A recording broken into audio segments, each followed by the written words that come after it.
We have officially reached the end of the offseason, or not really the end of the offseason, the end of the active part of the offseason. Summer League is done.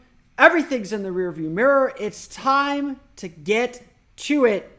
It's time to talk about everything about this Orlando Magic team as we look ahead to what should be a very exciting 2024 season. It's time for a live mailbag episode of Locked On Magic. You are Locked On Magic, your daily Orlando Magic podcast, part of the Locked On Podcast Network, your team every day.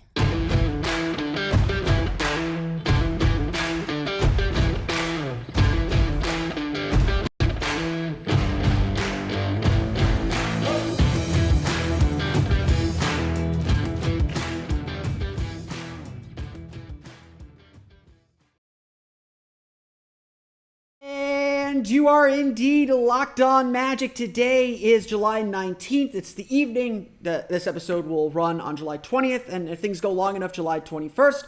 My name is Philip Rosenreich. I'm the expert and site editor over at OrlandoMagicDaily.com. Of course, follow me on Twitter at PhilipRR_OMD.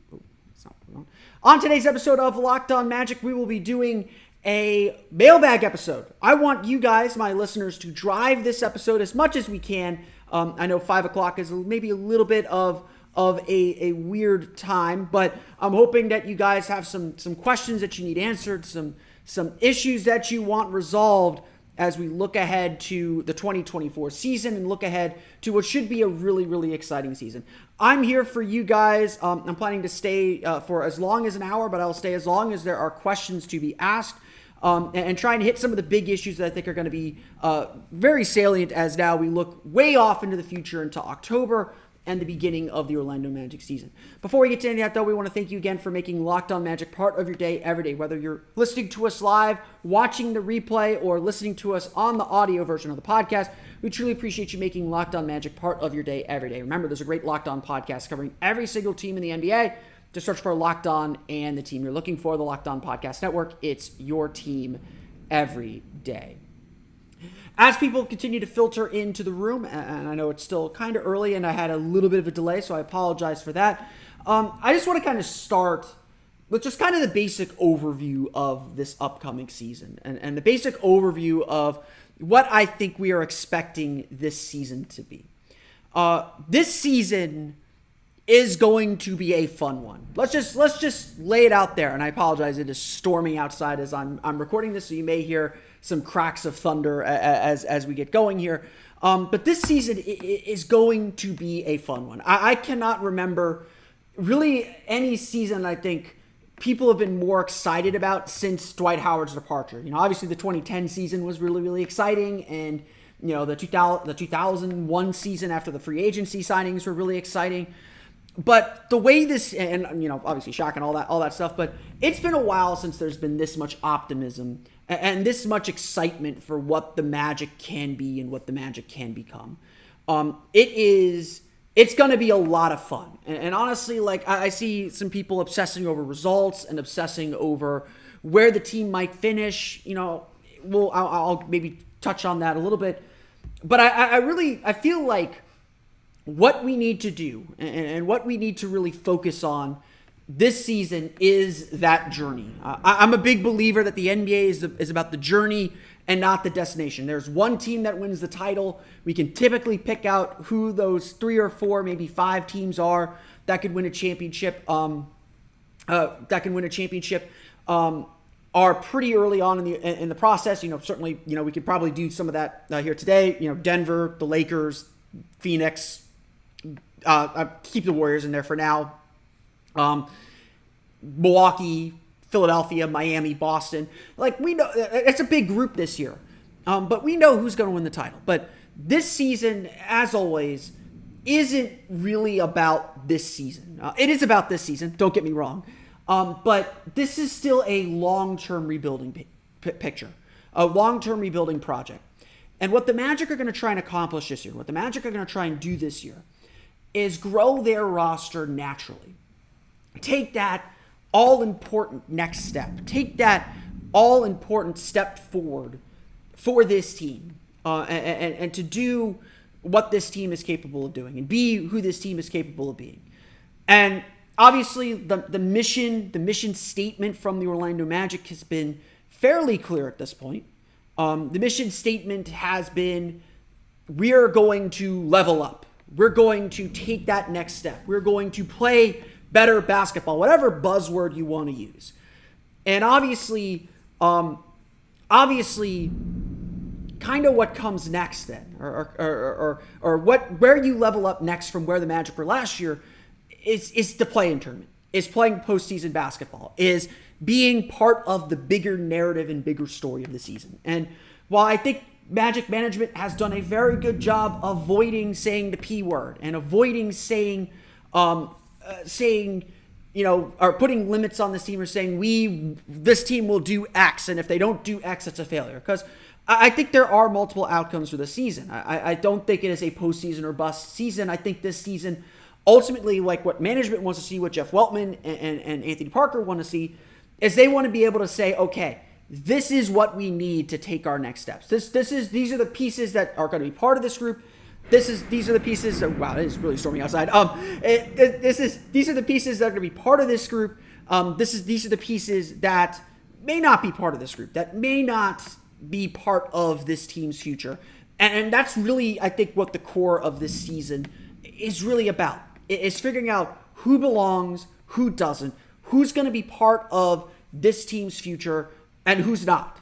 Like, plain and simple, that's the story of the season. That is the story of who the Magic are trying to be and what the Magic are trying to do. So, as much as I think, and look, all this is part and parcel. Making the postseason, winning games, making the playoffs is a product of the growth that's ultimately going to be the judge of what the season is. I would say that Jeff Weltman and his group are not, it is really storming outside. I apologize if you could hear that thunder. Jeff Weltman and his group are not necessarily focused on a win total or focused on an end result. They are focused on, is this team getting better? Is this team progressing along the line that they want to be progressing? And what does that look like? And what does this team look like when they need to win? Now, obviously, the more they win, the more they do good things, the more they advance up the standings and through the playoffs, the more they do those things, the easier it's going to be able to say, okay, this is the piece we need. You know, if they look at their team, they lose in the playoffs, the playoffs tell you exactly what you need to do. The playoffs reveal your every weakness. So I'm not sitting here saying that, the playoffs aren't a good thing. Playoffs are a very, very good thing, and it's certainly a sign that the team has done the things that they need to do. But I still think the Magic are, at least the front office, the players certainly are results driven. I think the front office is still not in that playoff or bust mentality. Certainly the way that they acted this offseason would suggest that they're willing to kind of let guys develop and grow. Where I think this front office is I think this front office believes that they should be seeing internal growth, seeing this team develop and build to that next phase, to that next stage. So that's, I know I did the episode on kind of the mission statement for the Orlando Magic. That's kind of the mission statement. It truly is to get better, but it's really to discover where the holes are in this team's rebuild, in this team's kind of a group, and then figure out how do we fill those holes so we can make the most of the guys that we have. That's kind of my intro to the 2024 season. That's really what I'm watching for and what I'm thinking about as I get ready for the 2024 season. I want to know what you guys are wondering. We've got a few questions already in the chat. I will go through some of those questions. I promise this is going to be very, very you-driven here. But before we do that, I want to say a quick word from our friends over at FanDuel. If I can get the right thing loaded here. There we go. First, a quick word from our friends over at FanDuel. Baseball season is in full swing, and the best place to bet on baseball is at FanDuel. You can get 10 times your first amount in bonus bets, up to $200 when you take your first swing at FanDuel. That's right, just $20 and you'll land $200 in bonus bets, win or lose. That's $200 you could spend betting everything from the money line to the over-under to who you think is going to hit the first home run. All on an app that's safe, secure, and super easy to use. Plus, when you win, you can get paid instantly. There's no better place to bet on MLB than FanDuel, America's #1 sportsbook. So sign up today, and visit FanDuel.com/LockedOn to get up to $200 in bonus bets. That's FanDuel.com/LockedOn, FanDuel, official partner of Major League Baseball. I want to thank all of you once again for joining us for today's live show. If I can get the right thing loaded here. Oh, there we go. I want to thank all of you again for joining today's live show. For those of you who are able to join live, I really appreciate it. For those who are not, don't worry, we're going to hopefully do some more of these in the future. So I really appreciate you joining. I want to make this show about you. I want to make this show about what your questions are. So let's dive into some of the questions that are here in the mailbag in the comments. Creepy Paper asked, who do y'all think is going to be the starting guards in 2 years? I'm hyped for AB personally. And, I think that's actually a really good question. Honestly, it's a question. There are just so many possibilities for what's going to happen that I think it's really difficult to say definitively who is going to be the starter in 2 years and what that's going to look like. Anthony Black's going to be really good. Obviously, the Magic invested very heavily in him. The guard question is going to be the big question of the offseason. If there's a place, I've often told people that, it is really storming outside. So let me use my favorite storm analogy. The difference between a storm warning and a storm watch is told by tacos. When you have all the ingredients for taco, that is a storm warning. That is a taco warning. When you are actually eating tacos, that is a taco watch. We are in a trade warning. The conditions for the Magic to make a trade are very, very present. And I think that's really important. Jay Will asking about trade candidates. I'll get to that in a minute then, since we're on that topic. The guard situation on this team is a good one. Last year, the Magic went 5-20 because they lost all their point guards. Jalen Suggs was out, Markelle Fultz was out, Cole Anthony was out. That's why they went 5-20. They had to run Paolo Banchero and Franz Wagner as their starting point guards. And look, that experience was really good for them. I think that's all, no matter what else, I think that's ultimately going to be a positive for them in the long run. But at the end of the day, they needed guys who knew how to manage a game. They needed guys who could defend the quicker guards in the league. Markelle Fultz, Cole Anthony really helped this team tremendously. Jalen Suggs also really helped this team tremendously. So there's obviously this big logjam now. You got Markelle Fultz, you got Cole Anthony, you got Jalen Suggs, you got Anthony Black. All four of them can handle the ball. Plus, you've got Gary Harris as a shooting guard. You got Jet Howard who could play some too. The Magic are really loaded at guard. And look, this Magic team does not believe in positions. They can tell us that they don't all they want. This Magic team does not believe in positions. This Magic team believes in a nearly positionless basketball. They're big believers in not only positional versatility, but skill versatility. Those are two big things, and I'm going to talk a little bit more about skill versatility next week. But essentially, skill versatility, it's a term that I've created. I don't think anyone else is using it. Skill versatility to me is having guards who can, or having players who do things that are unique to their size, to what you would expect a player of their skill level to do. So Paolo Banchero and Franz Wagner as playmakers at 6'10". There are not a lot of guys that can do that. And so Anthony Black is going to fit into this lineup. He's going to play some three. He's going to play all over the court. The Magic are going to put him everywhere they can put him. But if you're asking me who's going to start at guard in 2 years, that question is undefined because Markelle Fultz has to prove that he can be the team's starting point guard this year. I think he can. I know there's everyone who's very, very excited about Markelle Fultz, and they should say Markelle Fultz. But Markelle Fultz has to prove it. He has to be healthy this year. He has to make it through the year healthy.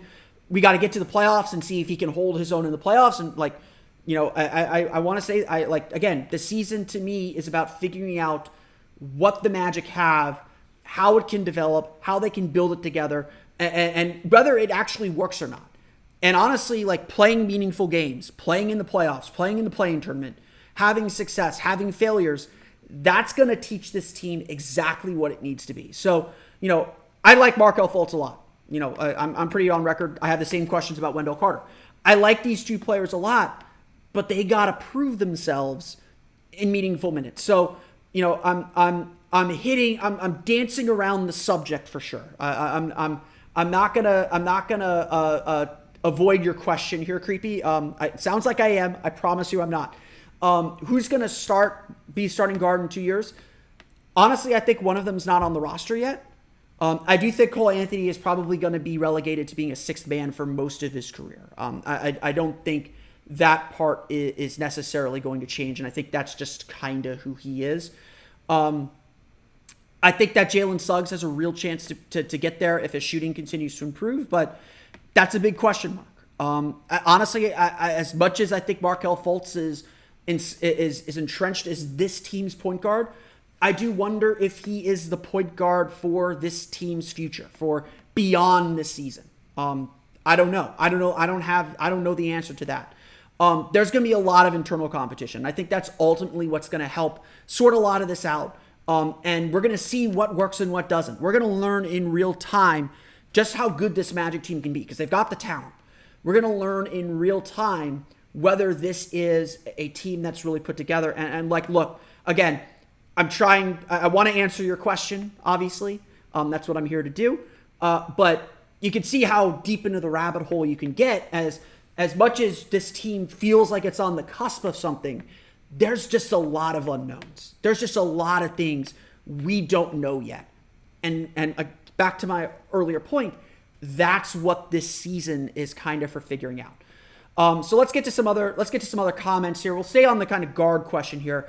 Jay Cross says, hard to say, but AB has a more realistic path to becoming a shooter than Fultz, and that's important because Paolo and Franz need the ball in their hands. Fultz still important to this team short term, though. Hope they extend him on team friendly deal, and I think that is actually a really good point. The Fultz conversation is going to be really interesting.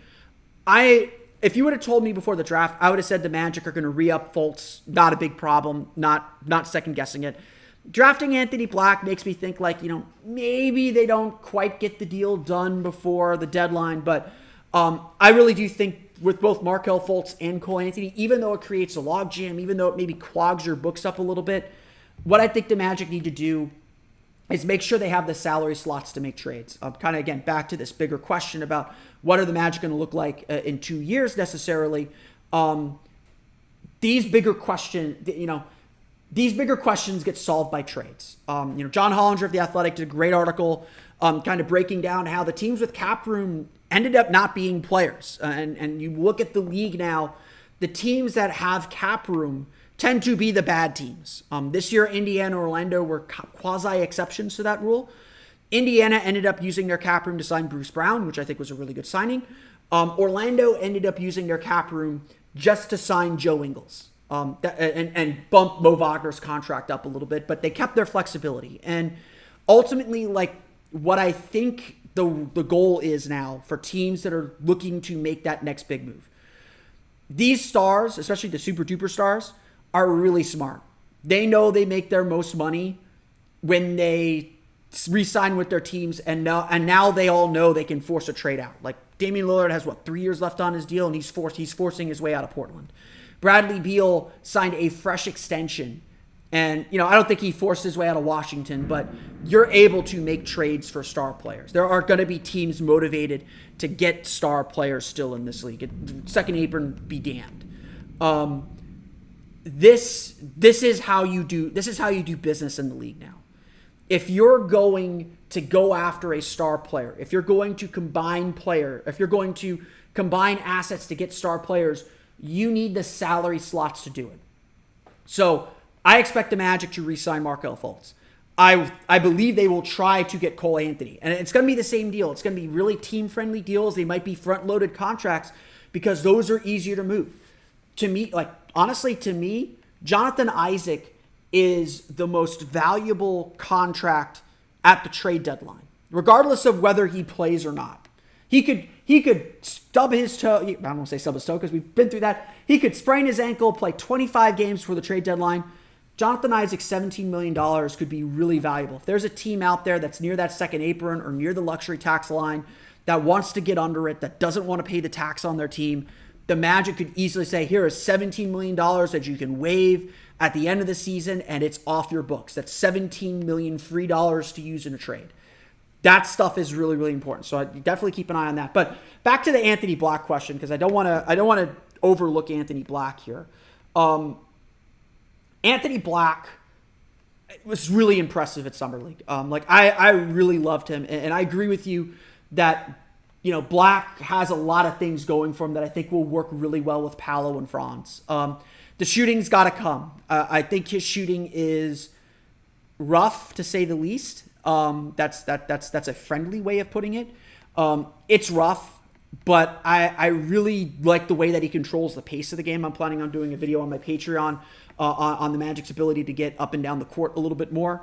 And one thing I really was impressed with Black at Summer League, and a reason why I think he is very much a part of this team's future, is his ability to control the pace of the game, to speed up and slow down, to get the ball up the court quickly. He was completely unbothered by pressure, and certainly his size helps with that. This kid is really smart. He's a really, really smart basketball player. If he can even get just a respectable shot, that's going to go a long way for him, because he's going to make really smart plays and be a really, really, really strong defender. So I really, really do like Anthony Black, and I really love what I saw from him in Summer League. There are obviously still questions, but plenty to get to. Let's go on to Jay Cross's next question then. Jay Cross asked, and I'm sorry, I'm going to catch up on these comments here in a minute. Jay Cross asked, you think keeping Goga is underrated? Our defensive rebounding was terrible last year. I do think keeping Goga Batadze was a bit underrated. I really liked his time in Orlando. Personally, when I entered this offseason, I felt like the team could only keep one of Goga Batadze and Mo Wagner.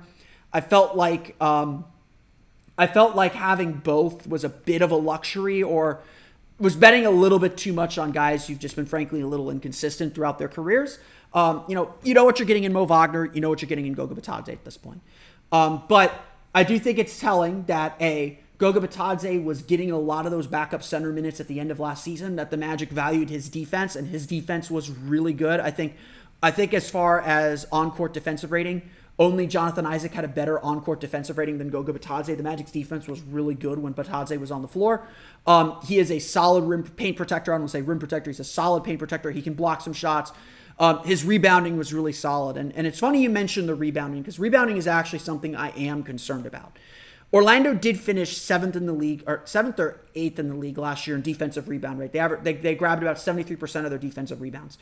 However, those 27% of offensive rebounds they gave up a lot of second chance points. So statistically, the Magic aren't a terrible rebounding team.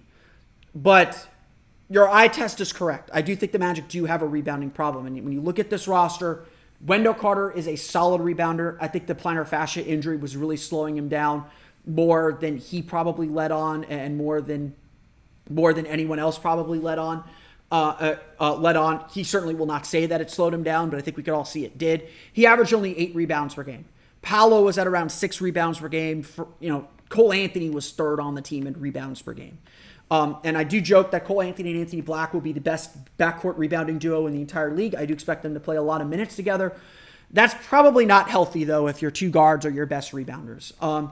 I think if there's one area that Franz especially needs to improve on, but I think Paolo needs to improve on too, they both need to become better rebounders. If the Magic are going to play a more aggressive defensive style, if they're going to try and throw bodies at ball handlers and use Wendell Carter's mobility and keep them away from the basket, that means these guys need to rebound more. So I do agree that adding Goga Batadze, a kind of more hard-nosed defensive player, I think that's a big boost. I know I was big on this in the offseason.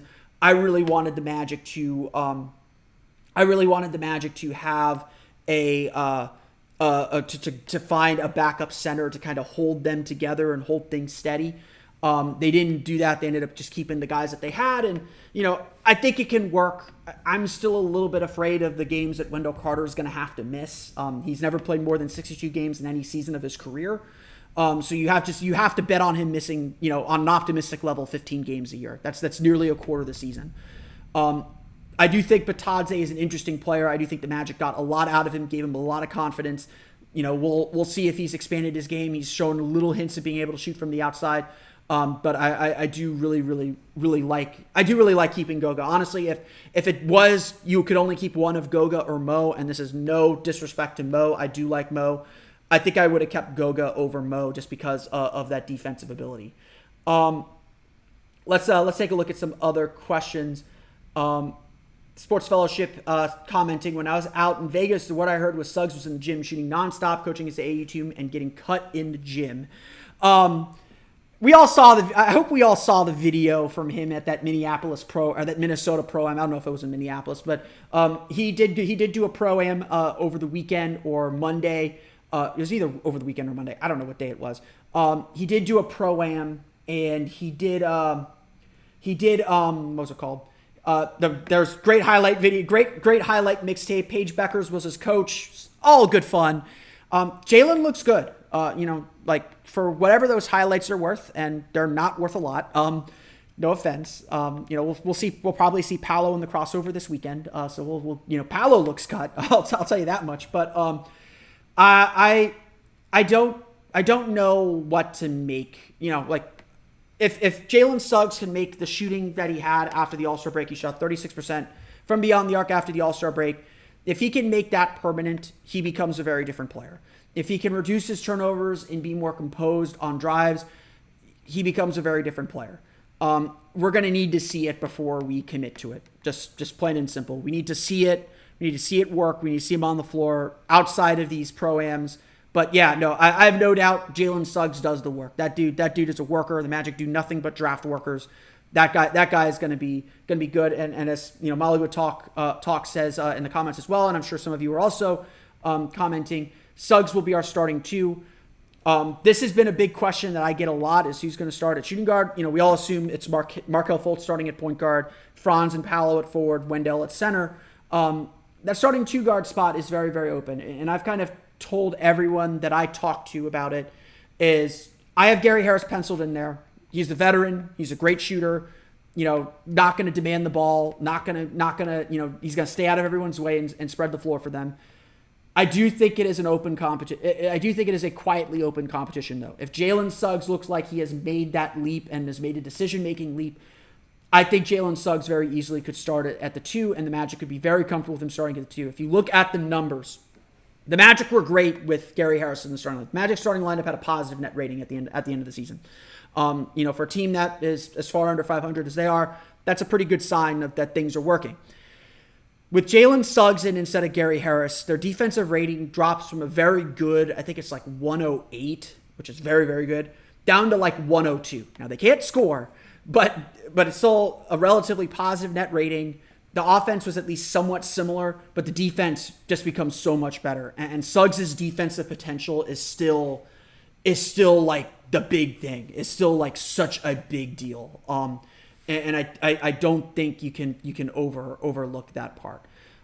Hank Pank asks in the comments here, what role do you see Jet Howard having in his rookie season? So when it comes to rookies, I'm a very, very big believer. You keep things simple. You kind of, especially the start of the year, you have them have this very narrowly tailored role, this very narrowly tailored idea, and you expand from there.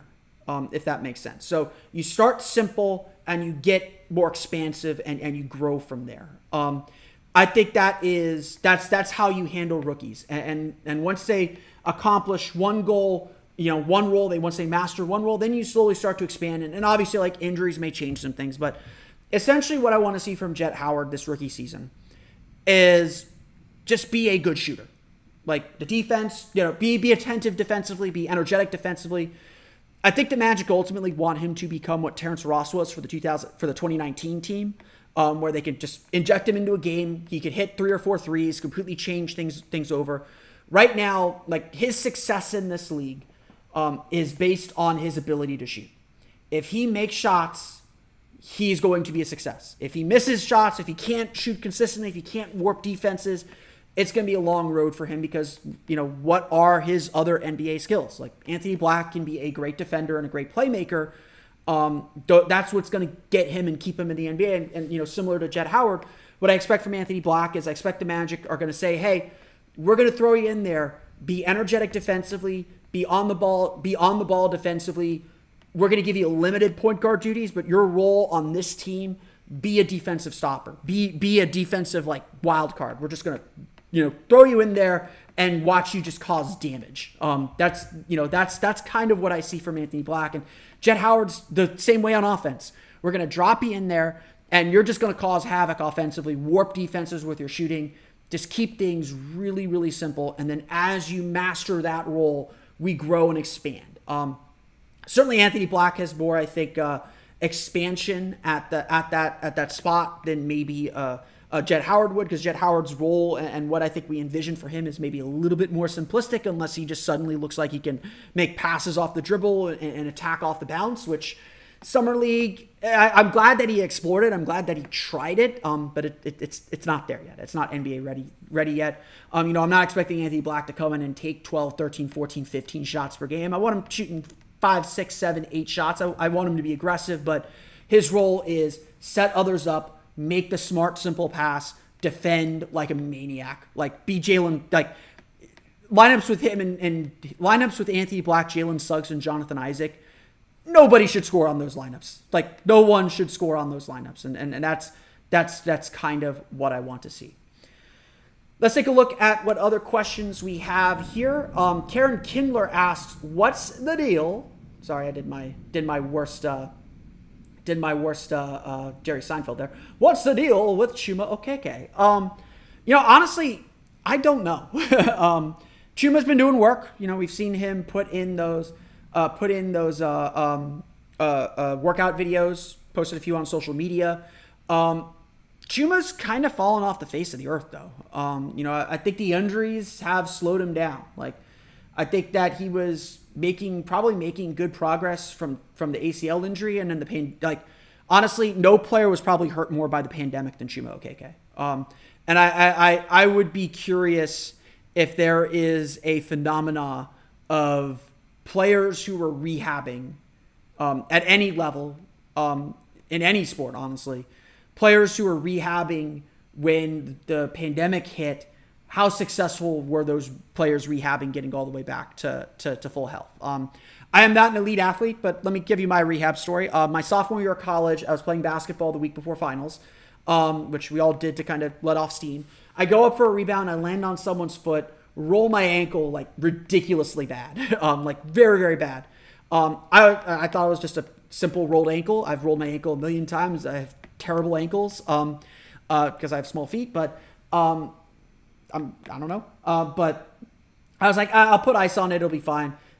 It's still puffy and starting to get discolored in the morning. I was like, okay, time to go to the hospital. They initially thought it was a high ankle sprain. Turned out I had fractured a bone in my foot. And I was like, okay, so that's all good. Didn't need surgery. It's just going to heal on its own.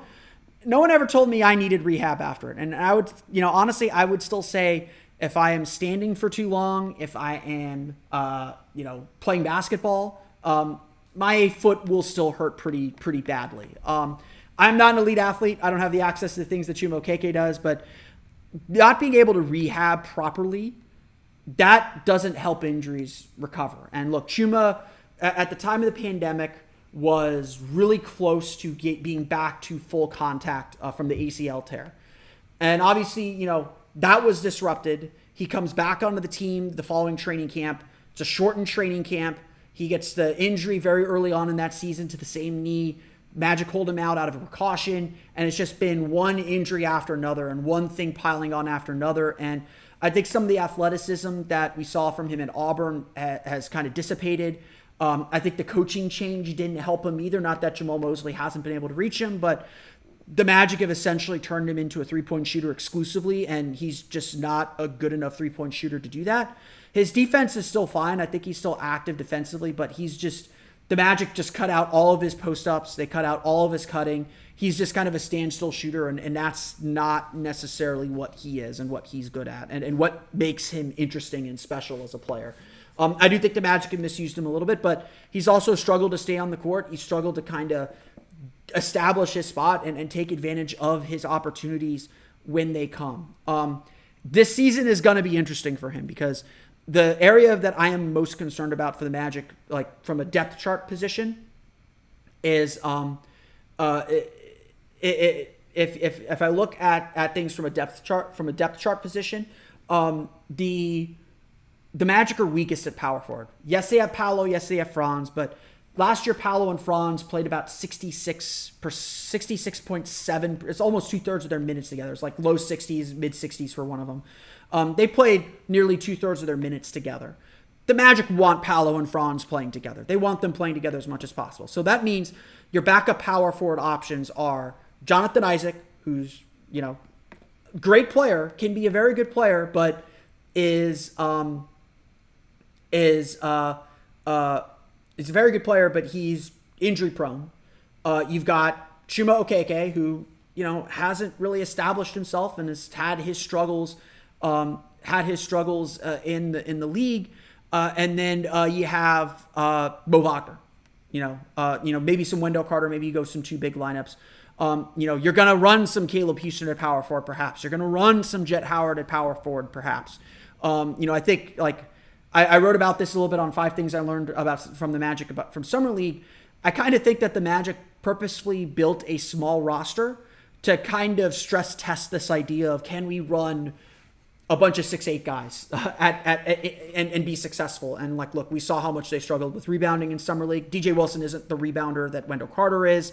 Robert Baker is a solid rebounder, but I think we saw that, maybe that's not the greatest idea. I do expect the Magic to use one of their final two-way spots on a power forward as kind of an emergency in case Jonathan Isaac isn't able to play for whatever reason, or in case Chuma Okeke is not what we want. But this is a last chance for Chuma Okeke. The Magic are not going to give him an extension. He's going to hit free agents. He's going to hit free agency next summer. He needs a big season. He needs to kind of show what he can do and who he can be, because he may not be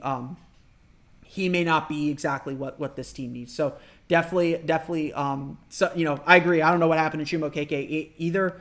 It just hasn't quite come together for him, and this is a last chance. I find it hard to believe with the way that he's played that another team's going to pick him up. He's going to have to play, he might end up having to play Summer League next year or find a way to get back in the league. It's going to be tough. I'm just kind of scrolling through the comments here. A lot of questions about Anthony Black, and I think kind of earlier on our discussion about Anthony Black, someone mentions here that he led the SEC in turnovers, and that's true. I think turnovers. Young guards are going to make mistakes. Young guards are going to make miscues and make mistakes. And look, he had his mistakes in Summer League too. He averaged 12. He had 12 total turnovers, 7 turnovers in the first game, 0 in the second game, 5 in the last game. So it's going to be a little bit of a wave with him. He also led the SEC in minutes played. As Jay Cross is mentioning, with a team with bad spacing. That the Magic aren't going to give him much better spacing, but NBA floors are much bigger. There's a lot more space for him to work. Turnovers are going to be a struggle for him his first year, and I'm not going to be surprised by that. I think some of his turnover struggles in Summer League was frankly the teammates that he had and him just trying to be a little too unselfish at times. I know the one thing that I wanted to see from Anthony Black that we really didn't get a chance to see was explosion to the basket. I know he's not the most explosive athlete, but I always felt like he was going too slow, like he was waiting too long for someone else to spring open for him to make the pass. You need him to just go and score sometimes, and he showed that in the second half of that first game. It's going to be interesting. I'm not going to sit here and tell you that Anthony Black's a sure thing, a sure bet, and is going to hit. I can't say that, but I do think that he has a lot of interesting skills, and at this point, I tell people this all the time. Don't make conclusions on guys. We're still too early in the process to make conclusions on players. So give everyone a chance here. Nick Laverno asks, who do you think or like for the two-way spots open? Nick, I have not actually gone through that list yet, so I apologize that I don't have an answer for you. I am thinking a lot about it, though. I think the Magic with their two-way spots have typically gone for players who are veteran G League guys. They want players who, can be the leaders of that team, as well as players who are going to be comfortable with whatever role that the Magic give for them on the main roster. So I would be looking for guys who've had some G League experience. I'd be looking for forward, especially. I think the Magic will look to fill that with a 3-4 hybrid if they can get one. Maybe a 4-5 hybrid. I expect them to go with bigs with those two-way spots. We'll see who wriggles free. The Magic might keep one open to see who gets cut from training camps. See if there's any players that make sense on that front. So I don't think that's been certainly established. I would say this, although it wouldn't surprise me if like Dexter Dennis or Robert Baker, not both but one, gets a two-way spot. I don't think anyone from the Summer League team is going to get a two-way spot. I do hope the Magic keep Robert Baker. I think there's something to work with there and see if they can continue developing him. I do think Dexter Dennis is also definitely an option to keep in the G League, see if he can continue to develop. I was really impressed with some of the things that he did, but I don't like the Magic aren't relying on their two-way players anymore. So I think that's a good sign. That's certainly a sign that this team has got some depth now where, we were not signing an Admiral Schofield saying like, man, we're going to have to count on Admiral Schofield for 10, 15 games here. The Magic hopefully won't get to that point. But you do want to have those guys in reserve and that's certainly a question. Back to the Chuma KK discussion. Jay Cross asked, should we have kept Bull over Chuma? It was like rookie year for Bull, and he showed us more than Chuma in less amount of time. Honestly, I did think that was a possibility, and I think Bull fits a lot of what the Magic want to do, and I think in a more limited role coming off the bench, making a spot start here and there as needed, I think Bull is more capable than Chuma at this point. Having said that, I do think that was a money decision. Chuma KK is making he's making about $5 million, a little bit north of $5 million. Bull was at 2.2 and it was non-guaranteed. Sometimes these are business decisions. The difference between eating $5 million on a waiver wire or eating $0, you're going to pick $0 every time, even with a player as talented as Bull. I think the Magic ultimately decided that they don't have the time to develop a player like Bull in that way anymore. So, we'll see. Kind of back on this Anthony Black discussion we've been having. Jordan asked, how much time can we realistically expect Black to get a game? I assume he's going to be behind Fultz on the depth chart and fighting for time with Suggs and Cole. I'm gonna get to that question in just a moment. We'll tee that up. We'll talk a little bit more about Anthony Black and talk more about rotation questions. I'm going to be here till about 6:15 to answer all your Magic questions. So keep them coming. I really appreciate everyone who has jumped in here as well. But before we get anywhere else, I got to say a quick word from our friends over at FanDuel. Like I said earlier, if you were here earlier in the chat, I am indeed doing the same ad read. Take your first swing at betting MLB on FanDuel and get 10 times your first bet amount in bonus bets up to $200. That's right, just $20 and you'll land $200 in bonus bets, win or lose. That's $200 you can spend betting everything from the money line to the over-under to who you think is going to hit the first home run. All on an app that's safe, secure, and super easy to use.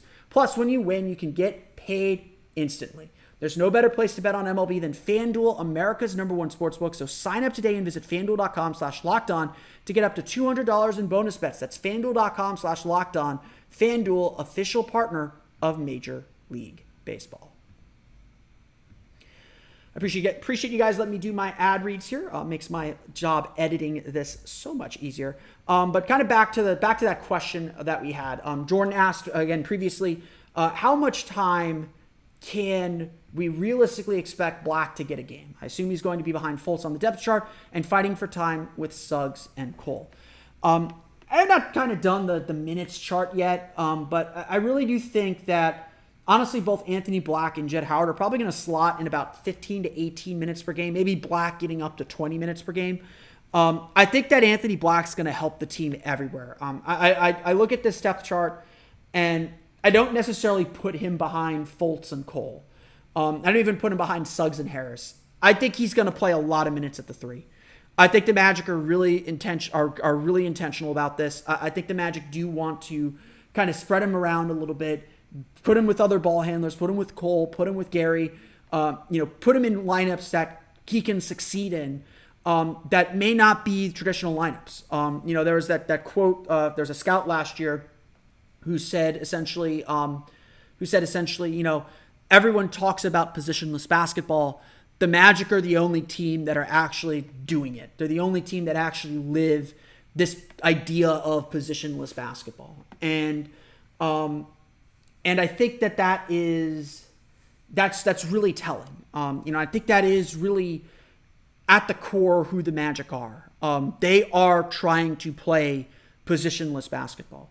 They are trying to do, they're trying to do it all. They're trying to have it all. And so to me, one of the things they look for are positional versatility. Guys who can guard multiple positions. And like I said, another thing they like is skill versatility. Guys who can do who have skills that are not typical for players of their size. And that's one of the reasons why I think they really like Anthony Black. I think that's ultimately why they drafted Jet Howard over Jordan Hawkins and Grady Dick, is they believe that Jet Howard can develop other skills, and he's 6'8", and he's bigger, and he's more athletic, and there's a little bit more potential in there. And maybe they evaluated the shooting as all the same. So that is certainly part of the equation too. I think that AB is going to get his time. Like, I'm not worried about him getting playing time. I'm not worried about him getting opportunities. He's going to get his time. The question then is how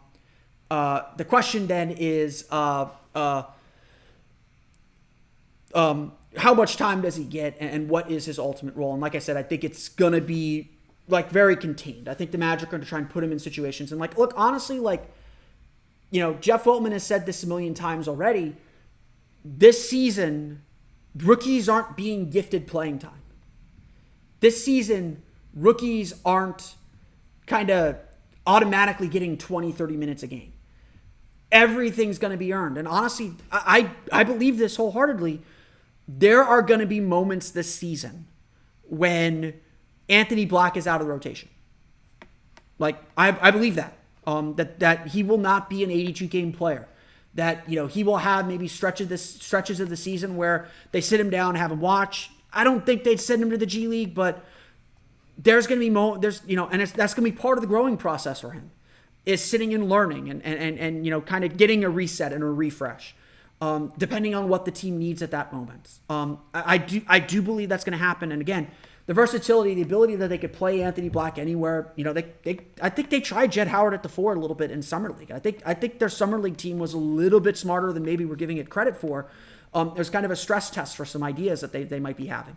As everyone's mentioning, the spacing in Orlando is going to be much better than at Arkansas, and that's going to be 100% true. But there's still going to be hiccups and learning curves. So I think that'll be part of it. I'm going to get back to some of these questions earlier in the chat, so I apologize if I'm a little bit behind on the chat. David Erickson writes, what are your thoughts on who will be the starting 5 in the rotation that Jamal Mosley will use? My starting 5 as of today is obviously Markelle Fultz at point guard, Franz and Paolo at the 3 and the 4, and Wendell Carter at the 5. I have the Magic starting Gary Harris for now. Off the bench, I think you bring Cole Anthony and Jalen Suggs at the guard position. At the 3, I think you split time with Anthony Black and Jet Howard. I think maybe you play them both together at times. You fudge the rotation a little bit. The Magic have 11 guys that I think they want to play. Jonathan Isaac as the backup 4 is a thing. I'm not giving up on that. If he's healthy, he's going to play. How long is the question? And then what can you do with those minutes? If they're still keeping him to say 15 minutes, how do you fill the rest of that time? And then I think, Goga Batadze or Mo Wagner, like I said earlier, I think Goga Batadze is probably the guy at center. This team is deep. There is going to be someone who you think should be playing that is not going to play. It is possible that Anthony Black or Jet Howard will not get minutes every single night. That's where we're at as a team. And again, people criticize the team for trading their second-round picks a lot. They don't have the room for second-round picks. They don't have the room for these players anymore. So I do think that this team is very, very deep there. David Erickson follows that up with, DraftKings says the Magic will win more games than last year and miss the playoffs. What are your thoughts? I haven't looked at DraftKings. We don't like DraftKings. We like FanDuel. So I'll check FanDuel's group in a second. But I do think that that's possible. I did my power rankings on my Patreon page. I have the Orlando Magic 8th in my power rankings, but I think they're competing in a group with, let me make sure I have my teams right. I have Indiana 6. I have Indiana above everyone. I think Indiana's going to be really good. They're competing in a group with Atlanta, Brooklyn, who I think is on the lower end of that, Chicago, Toronto, and maybe Charlotte. I mentioned this on yesterday's show. I think there are 13 teams that today believe they can be playoff teams. And you can laugh about Charlotte. Charlotte was a play-in team the 2 previous seasons. Last year, LaMelo Ball was hurt. They lost Miles Bridges for good reason. But they still got Terry Rozier. They still got Gordon Hayward. They're a little bit small on the inside with Kai Jones, who they really like but hasn't quite developed yet. Steve Clifford teams do not stay down. It is very rare for Steve Clifford teams to have 2 bad years in a row. And while I do think Charlotte's ultimately going to finish 13th and still be in rebuild mode, I'm not counting them out yet. Having said that, it's possible for the Magic to win more games and still miss the play-in tournament. Toronto is, despite losing Fred VanVleet, they still have a lot of veteran guys who know what they're doing. Chicago still has 3 star players in Nikola Vucevic, Zach LaVine, and DeMar DeRozan, and say what you want about them. They were a 4th quarter away from making the playoffs and beating the Miami Heat and killing that baby in the crib. The Magic will have their work cut out for them. I think anyone who thinks that the Magic are automatically a shoo-in for a play-in spot, a shoo-in for anything, I think that is a mistake. I think that is putting the cart before the horse. The Magic are going to have to work. They are very unproven. They're very talented, but they are very unproven, and they've got a lot of work to do, in my opinion, to get themselves at the playoff level that they need to get at. And look, they can do it. I wholeheartedly believe that they can do it. And I do believe they'll do it. I do believe they will make the playoffs. I do believe they'll be in the play-in tournament. I won't say make the playoffs. I do believe they'll be in the play-in tournament. I do believe they'll be playing meaningful games at the end of the season. Even if they have some injuries, maybe injuries to the wrong guys would hurt them again, like it did last year. But even with injuries, I think this is a postseason this is more than a postseason capable team. I think this team will be in the postseason next year, and so we will see what they end up doing. Daniel Hidalgo is bringing up this question, and I'm loath to answer it, but I will respect the comment section and answer every question here. Seattle and Vegas were reportedly promised expansion teams. What do you think of that? And Paolo, given the situation with Washington and Duke and Italy and USA teams, I'm a little worried about it. We're still a little ways away from expansion happening. Let's start there. The next place to go from there is the Magic have eight seasons with Paolo Banchero. Like, they're almost guaranteed 8 seasons with Paolo Banchero. If they can't figure out how to build a championship team to make him happy in every way, to make Orlando feel like a home for him, then they deserve to lose him. Just plain and simple. I am not worried about the Seattle thing. People have brought this up to me a million times. Guys have hometowns. You don't see Jalen Suggs like clamoring to go play for the Timberwolves. I know Paolo is a deeper connection maybe with Seattle, but everyone is from somewhere.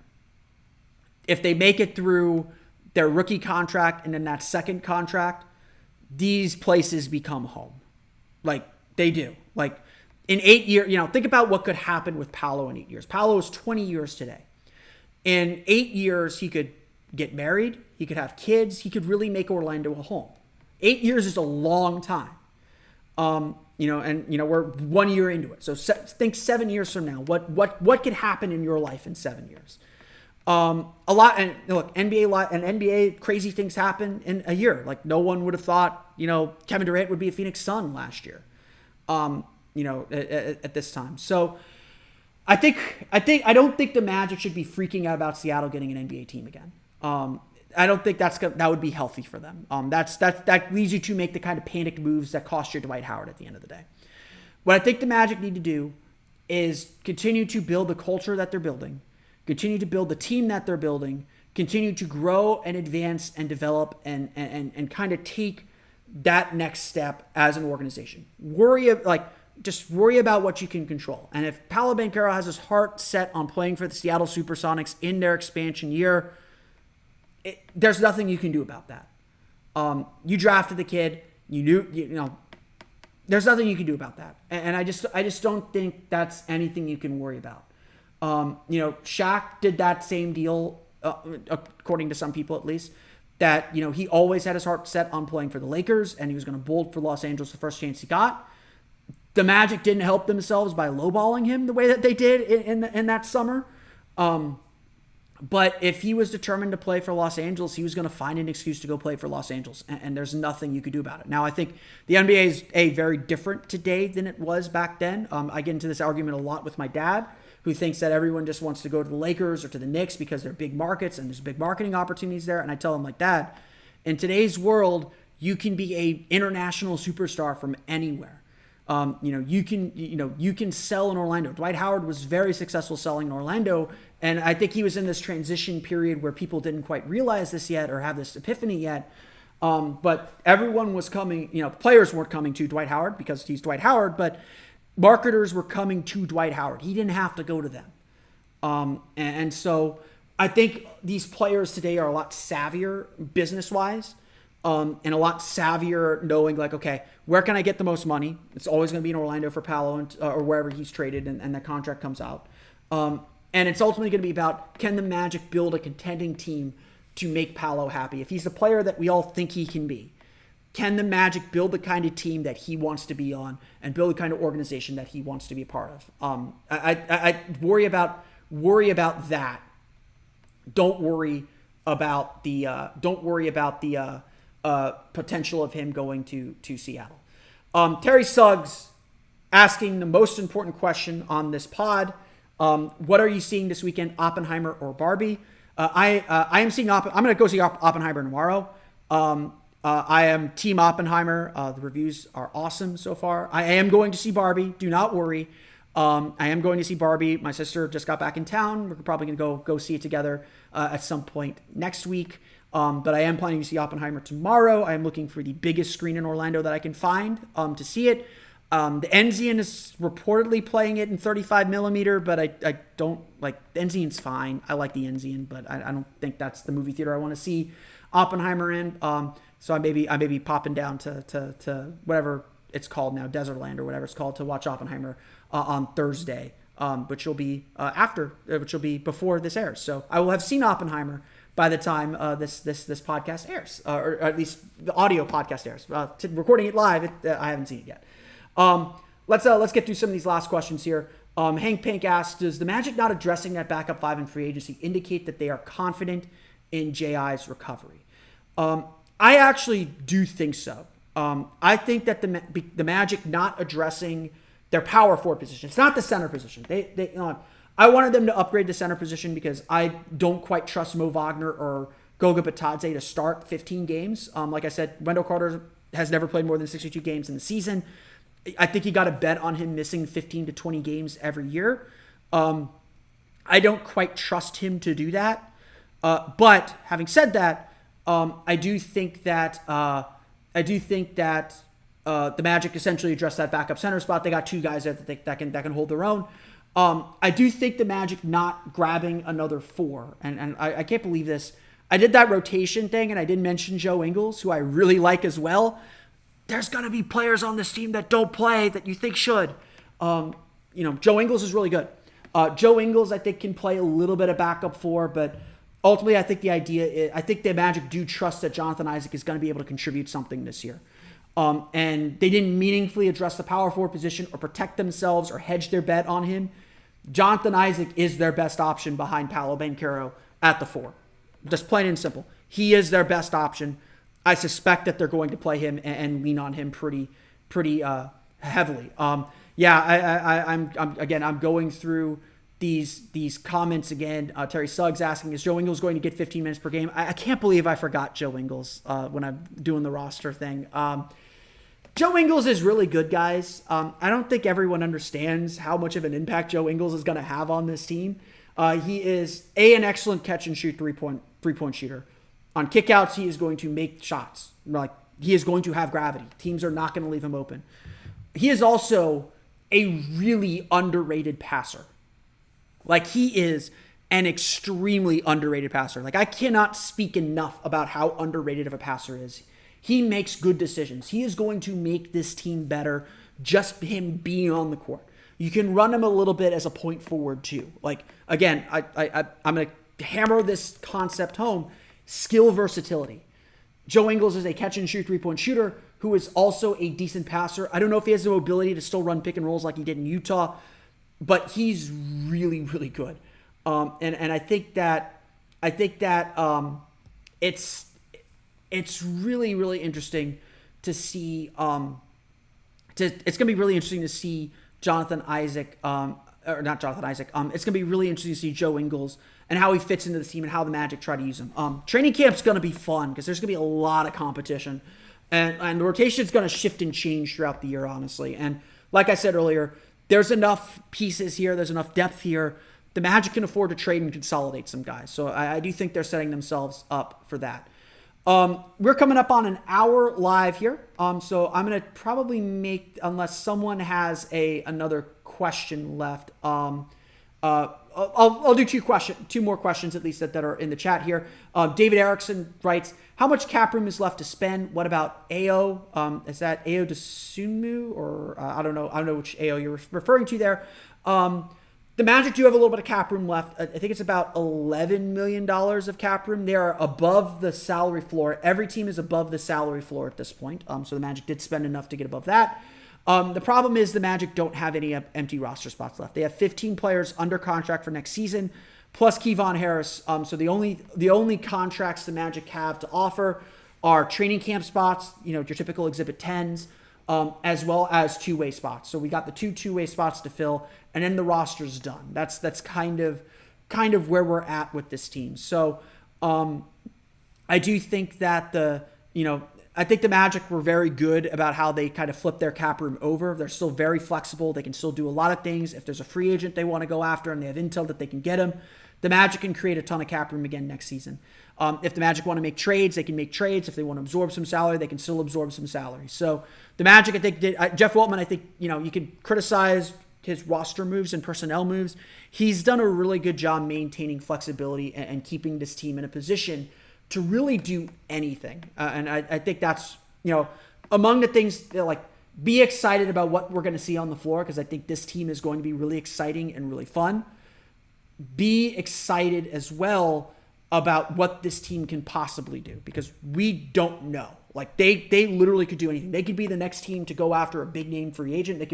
They could make a Donovan Mitchell-like trade next summer, or they could spend their money on their own guys and see what happens there.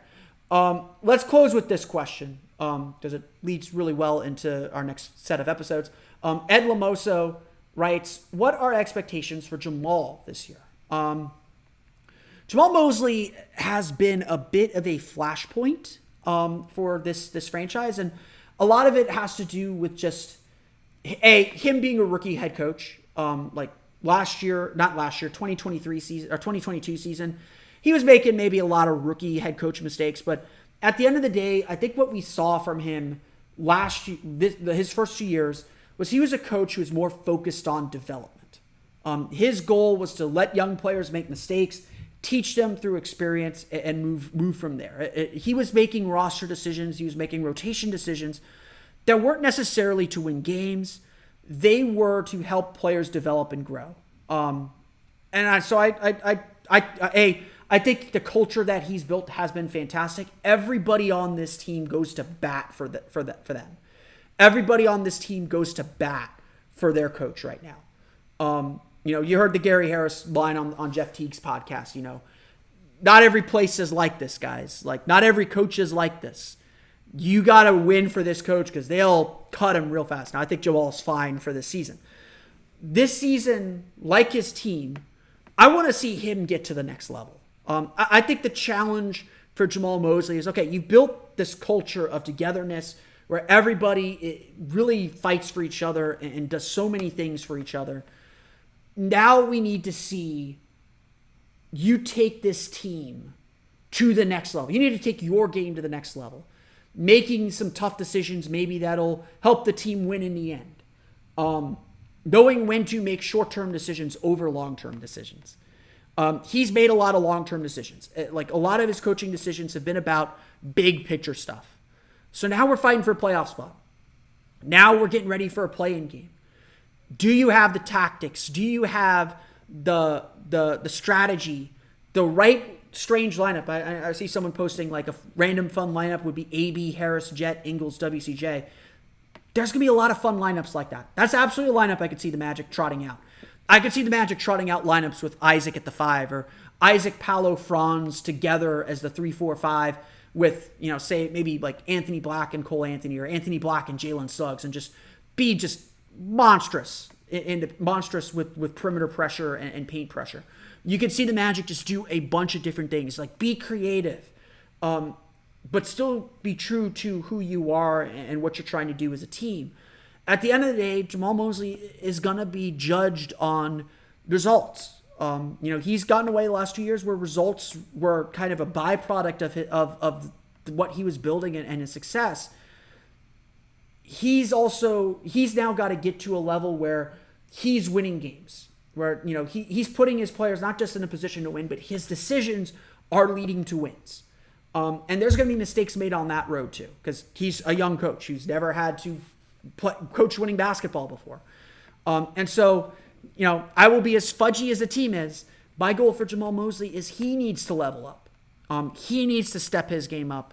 And there are a lot of ways that he can definitely do that. And it's funny you guys mentioned that. Our podcast on Monday, as well as on Tuesday, we're going to have another 2-part podcast. Our podcast on Monday and Tuesday is going to dive a little bit deeper into the playbook, areas that Jamal Mosley can improve on, where this Magic team stands, what this Magic team can do, and really get into the core identity of who the Orlando Magic are. We have a great guest on the show. I recorded it yesterday. Great guest on the show for Monday and Tuesday to start off next week. So get very, very excited about that. Seeing as there are no more questions, I've gone an hour here. I want to thank you all for taking the time to join us for today's live show. I hope to do some more of these in the future. I apologize for some of the technical difficulties I had earlier in the show. Making sure I get started on time. Something that I thought was set up for me was not set up for me, so hopefully we'll fix that for the next time. But I appreciate you all for tuning in to today's episode of Locked On Magic. Of course, find me on Twitter at PhilipRR_OMD. Subscribe to the podcast on Apple Podcasts, Stitcher, TuneIn, Himalaya, Google Play, Spotify, Odyssey. Wherever you download your podcasts, wherever you download podcasts to your podcast-enabled listening device. I forgot my own spiel. I don't have it written down. I have that thing memorized. You can, of course, find me on Twitter at PhilipRR_MD. And for the latest on the Orlando Magic, be sure to check out OrlandoMagicDaily.com. You can follow us there on Twitter at OMagicDaily. And since you're here, and I appreciate you all being here, check out my Patreon page, Orlando Magic Hub. You can find a link to that in my bio at PhilipRR_OMD. Thank you all again for joining us for today's live broadcast, live mailbag. I appreciate all your questions. We will circle back to a lot of them in the near future. Got a lot of great post ideas from your questions. I crowdsource, and I'm not ashamed of it. Enjoy Oppenheimer, enjoy Barbie, enjoy Mission Impossible. I'm still catching up on that one. I saw Ghost Protocol last night. I've got Rogue Nation ready to go. I got Fallout after that, and then I can go see Dead Reckoning. So hopefully it's still in a nice theater when I get to it. But until next time, for Orlando Magic Daily and Locked On Magic, this has been Philip Rossman. We'll see you all again next time for another episode of Locked On Magic.